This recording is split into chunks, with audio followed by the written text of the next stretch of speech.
Morning again, everyone. Can you hear me? Give me a thumbs up if you can hear me. Good morning. Good morning. Morning. Just going to turn off the PowerPoint. Oh. Great.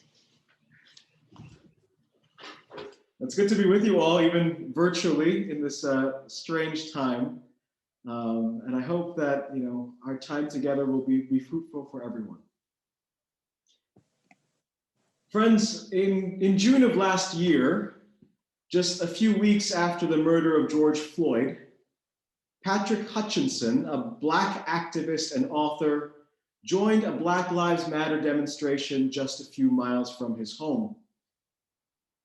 As Patrick and his fellow demonstrators protested against the police bias and brutality that they witnessed in George Floyd's murder, and in countless other instances of police abuse against Black and brown folks, their calls for police accountability were met by, of all things, counter-protesters. White supremacist and far-right groups had gathered to grumble and complain against any progress towards racial equality and justice.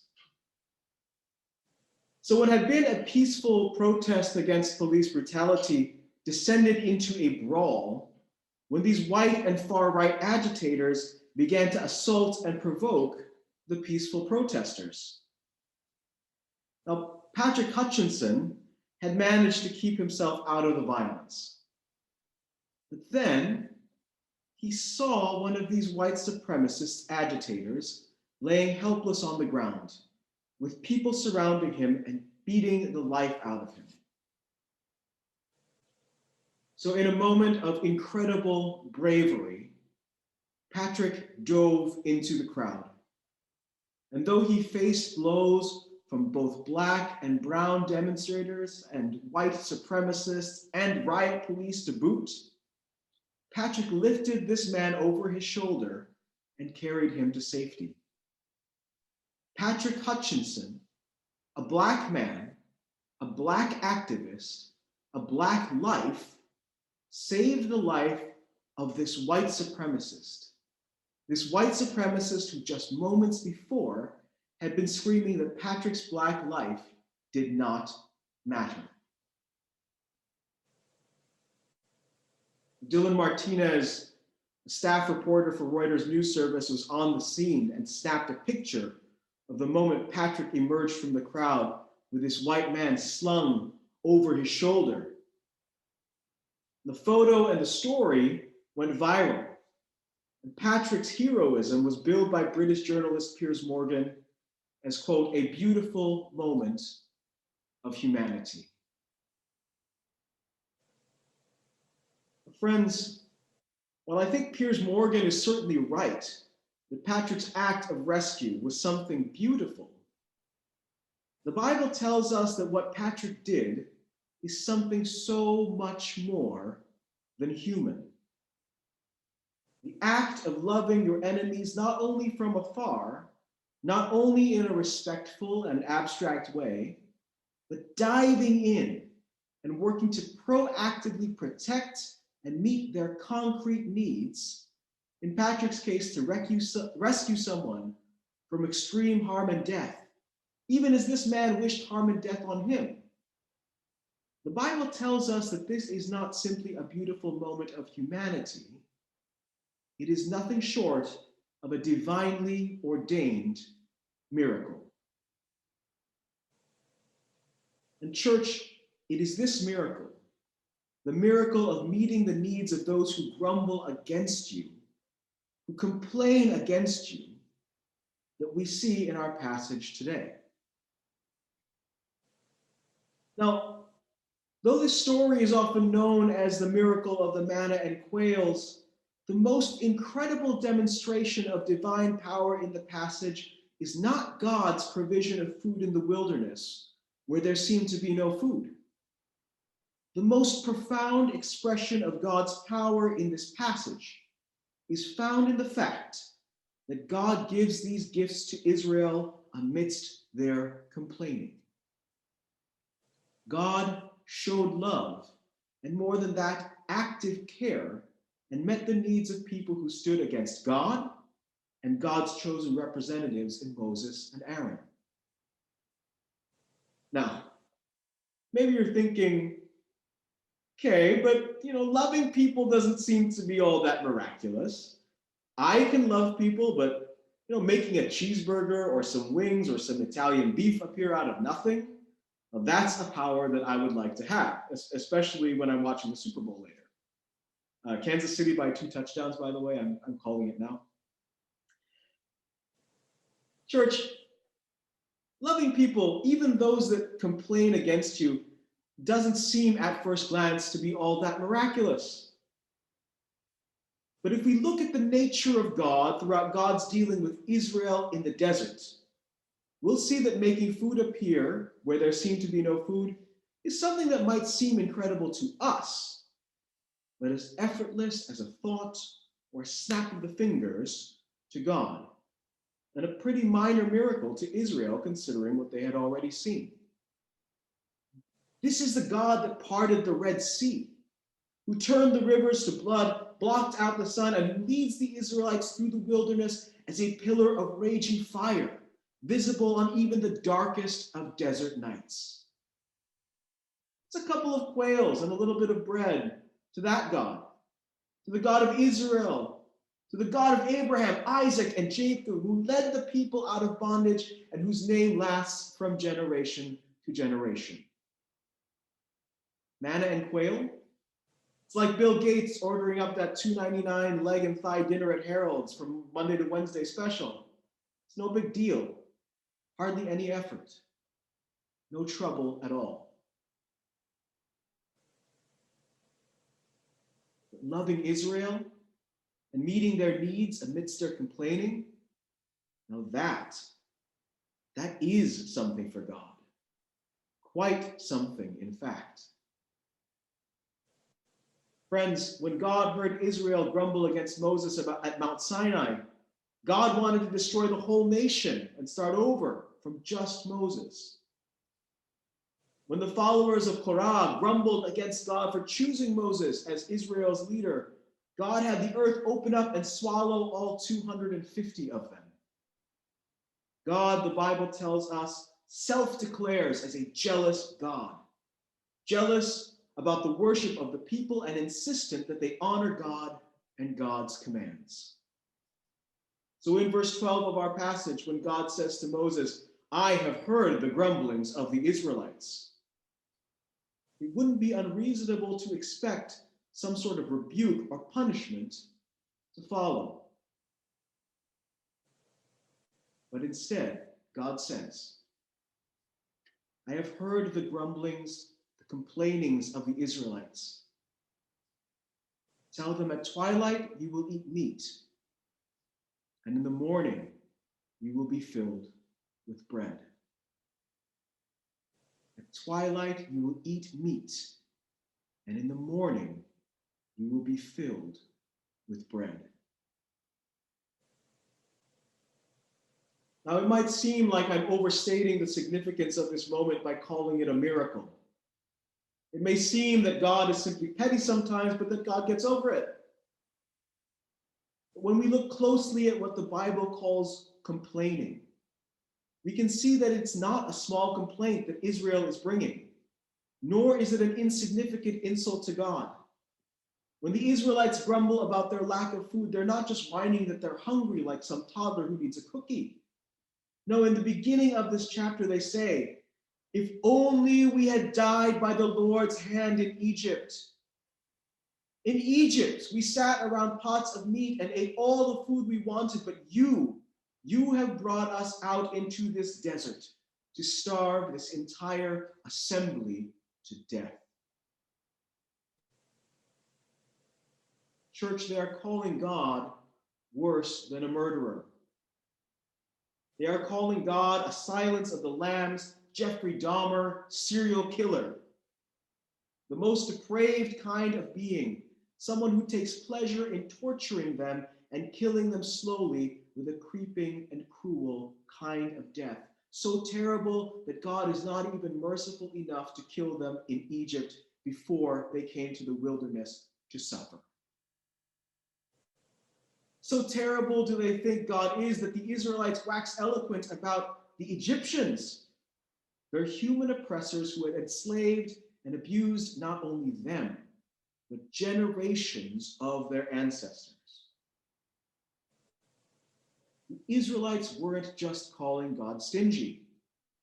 They were accusing God of being an enemy of the people and the source of their greatest harm. Yet, amidst this complaining, though God's own chosen people had set themselves up in opposition to God, God says, I have heard your complaining. I have heard the terrible things that you say against me. I have heard you declare me your enemy. But in the twilight, you shall eat meat, and in the morning, you shall be filled with bread. Friends, manna and quail is nothing for God, but restraining God's righteous anger, that desire God has shown in other places to simply wipe out the stubborn and stiff-necked people, that is the ultimate miracle. What greater power can God show than restraining God's own hand from smiting the Israelites, and even extending God's love and God's power to meet their physical needs? We don't always think about love as a miraculous act. For most of us, although to be fair, the white supremacists are quite bad at it, but for most of us, it is a function of our basic humanity to acknowledge, at least abstractly, the humanity of others and the fact that they deserve care and consideration, even if they are our enemies, even if we disagree with everything that they stand for. But it is quite another thing to actively, and not abstractly, meet people's needs. Indeed, actively meeting the needs of people who complain against you is so difficult that while loving and people and loving enemies in the sense of acknowledging their dignity as human beings is something that Christian thinkers throughout history has claimed as a core capacity of the Christian life and something that we just simply do as humans, many of those same Christian thinkers throughout history have said that actively meeting the needs of your enemies, giving them material aid and support, is what they call a counsel of perfection. Something God tells us to do to be perfect and holy, but that is beyond the normal ability of human beings and contrary to our basic human nature. And honestly, for those thinkers, not something that we necessarily have to do for salvation. To love actively, to meet the needs of those people who may not love you, who may even complain about you or even directly oppose you, then, is nothing short of a miracle. Something that these Christian thinkers, famous figures like Thomas Aquinas and St. Augustine, tell us is so beyond human nature, it is achieved only by an infusion of the power of God. And isn't that the definition of a miracle? Something that defies the laws of nature, that is only possible through supernatural or divine means. Church, we may not think it's so great a miracle to love those who do not love us. Our passage shows that what makes a miracle great isn't how tremendous or terrific or big league it is. What makes a miracle great is how well it shows how wide God's grace extends. What makes a miracle great is how well it demonstrates the depth of God's love for us. When Christ heals the sick, when he feeds the 5,000, when he calms the storm, when he sacrifices himself on the cross and raises up from the dead for us, these miracles are meant not simply for God to show off God's power, but to show us God's love. Indeed, love is the force behind all of God's miracles. That is why Paul tells us in that famous passage in 1 Corinthians that if he could speak in the tongues of men and of angels, but had not love, he's got nothing but noise. And if he had the power and strength to move mountains, but had not love, he is nothing at all. These miracles of love are so great. Jesus himself says in John 14, I tell you, the one who believes in me will also do miracles, and in fact will do greater works than these. Because the greatest of these works, the greatest of God's miracles, is the miracle of actively, passionately, and wholeheartedly loving those who have hated and grumbled and complained and sinned against God. And who hasn't grumbled or sinned against God? The Bible tells us that we were all once sinners, sinners who stood in opposition to God and as enemies to God. But it goes on to tell us that while we were yet sinners, while we were yet enemies of God, God first loved us. The greatest of God's miracles is loving us. And indeed, all of God's miracles have the purpose of demonstrating over and over and over again the power of God's love for us. Therefore, when we demonstrate the love of God to another person, it is a divine act. When we meet even the smallest needs of another person in the name of Jesus, we work a miracle with the same profound meaning as manna and quail. Now, friends, the greatest miracles may not be the ones that the world looks at with awe. The miracle of love doesn't have to come in a grand gesture that draws the world attention. Sometimes the greatest miracles manifest in the smallest ways. When the Israelites were starving in the desert, God didn't set out a magnificent feast. It wasn't one of these fancy all-you-can-eat, all-you-can-drink brunch buffets. God's miracle was a simple meal of manna and quail, and even then just enough to last one day. The passage tells us that each person gathered only an omer. It was just enough so that the Bible tells us no one had too little and no one had too much. It's a very real concern, friends, that when we look to meet the needs of others, our supernatural love that comes from heaven is still very much limited by the natural resources that we possess here on earth. We're not all Jeff Bezos, who if today gave every single one of his Amazon employees $100,000, he'd still be richer than he was on the day before the pandemic began. Most of us are not and will never be that wealthy. Many of us are in need ourselves. And perhaps it's not a material need, although it may be. But there are certainly needs we need met by others. And there are certainly needs that we can meet for others. Miracles that we can work in the name of Jesus by loving all people and meeting their needs, whether they thank us or even if they complain against us. The need you might meet may not be as dramatic as saving an enemy's life like Patrick Hutchinson. May not be as powerful as manna and quail. Your act of love may not be captured in a viral photo, commented upon by scores of media personalities, or liked by millions on social media. But for someone out there, someone who may not love you, who may even resent you, or who may never think of you again, that loaf of bread you hand out at the food pantry on Thursday, that dollar you drop in a cup, the car you dig out of the snow, that phone call you make, that kind word you say, and the good deed you do may just be the manna and quail someone needs to get through just one more day. Maybe like manna, your blessing won't last but one day, won't meet but one need. Maybe it won't address the larger hurts or the societal issues that lay people low, but to the starving in spirit and in body, it just might be the miracle that nourishes and sustains the soul and gives it the strength to go on just one more day one more meal, one more step out of the wilderness towards God's promised